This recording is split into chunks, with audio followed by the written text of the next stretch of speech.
The Three Questions story by Leo Tolstoy. It once occurred to a certain king that if he always knew the right time to begin everything, if he knew who were the right people to listen to and whom to avoid, and above all, if he always knew what was the most important thing to do, he would never fail in anything he might undertake. And this thought having occurred to him, he had it proclaimed throughout his kingdom that he would give a great reward to anyone who would teach him what was the right time for every action, and who were the most necessary people, and how he might know what was the most important thing to do. And learned men came to the king, but they all answered his questions differently. In reply to the first question, some said that to know the right time for every action, one must draw up in advance a table of days, months, and years, and must live strictly according to it. Only thus, said they, could everything be done at its proper time. Others declared that it was impossible to decide beforehand the right time for every action, but that not letting oneself be absorbed in idle pastimes, one should always attend to all that was going on, and then do what was the most needful. Others again said that however attentive the king might be to what was going on, it was impossible for one man to decide correctly the right time for every action, but that he should have a council of wise men who would help him to fix the proper time for everything. But then again others said there were some things which could not wait to be laid before a council, but about which one had at once to decide whether to undertake them or not. But in order to decide that, one must know beforehand what was going to happen. It is only magicians who know that, and therefore, in order to know the right time for every action, one must consult magicians. Equally various were the answers to the second question. Some said the people, the king, most needed were his counselors, others the priests, the others the doctors, while some said the warriors were the most necessary. To the third question, as to what was the most important occupation, some replied that the most important thing in the world was science, others said it was skill in warfare, and others again that it was religious worship. All the answers being different, the king agreed and with none of them, and gave the reward to none. But still wishing to find the right answers to his questions, he decided to consult a hermit, widely renowned for his wisdom. The hermit lived in a wood which he never quitted, and he received none but common folk. So the king put on simple clothes, and before reaching the hermit's cell, dismounted from his horse, leaving his bodyguard behind, he went on alone. When the king approached, the hermit was digging the ground in front of his hut. Seeing the king, he greeted him and went on digging. The hermit was frail and weak, and each time he stuck his spade into the ground and turned a little earth, he breathed heavily. The king went up to him and said, I have come to you, wise hermit, to ask you to answer three questions. How can I learn to do the right thing at the right time? Who were the people I most need, and to whom should I therefore pay more attention than to the rest? And what affairs are the most important and need my first attention?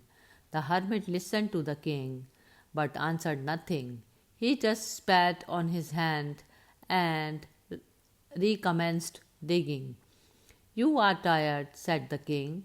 Let me take the spade and work a while for you. Thanks, said the hermit, and giving the spade to the king, he sat down on the ground. When he had dug two beds, the king stopped and repeated his questions. The hermit again gave no answer, but rose, stretched out his hand for the spade, and said, "Now rest a while and let me work a bit." But the king did not give him the spade and continued to dig. 1 hour passed and another. The sun began to sink behind the trees, and the king at last struck the spade into the ground and said, "I came to you, wise man, for an answer to my questions. If you can give me none, tell me so, and I will return home." "Here comes someone running," said the hermit. "Let us see who it is." The king turned round and saw a bearded man came running out of the wood. The man held his hand pressed against his stomach, and blood was flowing from under them. When he reached the king, he fell fainting on the ground, moaning feebly. The king and the hermit unfastened the man's clothing. There was a large wound in his stomach. The king washed it as best he could, and he bandaged it with his handkerchief and with a towel the hermit had. But the blood would not stop flowing, and the king again and again removed the bandage soaked with the warm blood, and washed and rebandaged the wound. When at last the blood ceased flowing, the man revived and asked for something to drink. The king brought fresh water and gave it to him. Meanwhile the sun had set, and it had become cool. So the king, with the hermit's help, carried the wounded man into the hut and laid him on the bed. Lying on the bed, the man closed his eyes and was quiet, but the king was so tired from his walk and from the work he had done that he crouched down on the threshold and also fell asleep, so soundly that he slept all through the short summer night. When he awoke in the morning, it was long before he could remember where he was, or who was the strange bearded man lying on the bed and gazing intently at him with shining eyes. "Forgive me," said the bearded man in a weak voice, when he saw that the king was awake and was looking at him. "I do not know you, and have nothing to forgive you for," said the king. "You do not know me, but I know you. I am that enemy of yours who swore to revenge himself on you because you executed his brother and seized his property. I knew you had gone alone to see the hermit, and I resolved to kill you on your way back, but the day passed and you did not return. So I came out from my ambush to find you, and came upon your bodyguard, and they recognized me and wounded me. I escaped from them, but should have bled to death had you not dressed my wound. I wished to kill you, and you have saved my life. Now, if I live, and if you wished it, I will serve you as your most faithful slave, and will bid my sons do the same. Forgive me."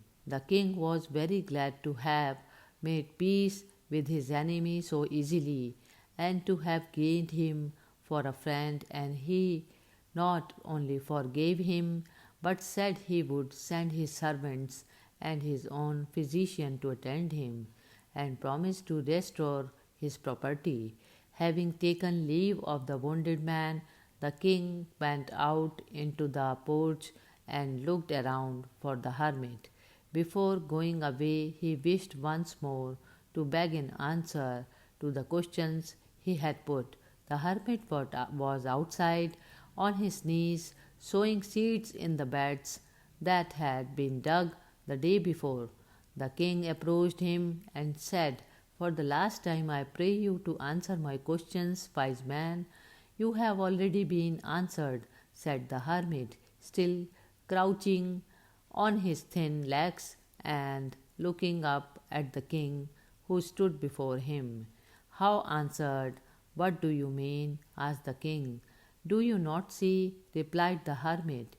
"If you had not pitied my weakness yesterday, and had not dug these beds for me, but had gone your way, that man would have attacked you, and you would have repented of not having stayed with me. So the most important time was when you were digging the beds, and I was the most important man, and I to do me good was your most important business. Afterwards, when that man ran to us, the most important time was when you were attending to him. For if you had not bound his wounds, he would have died without having made peace with you. So he was the most important man, and what you did for him was your most important business. Remember then, there is only one time that is important now. It is the most important time because it is the only time when we have any power.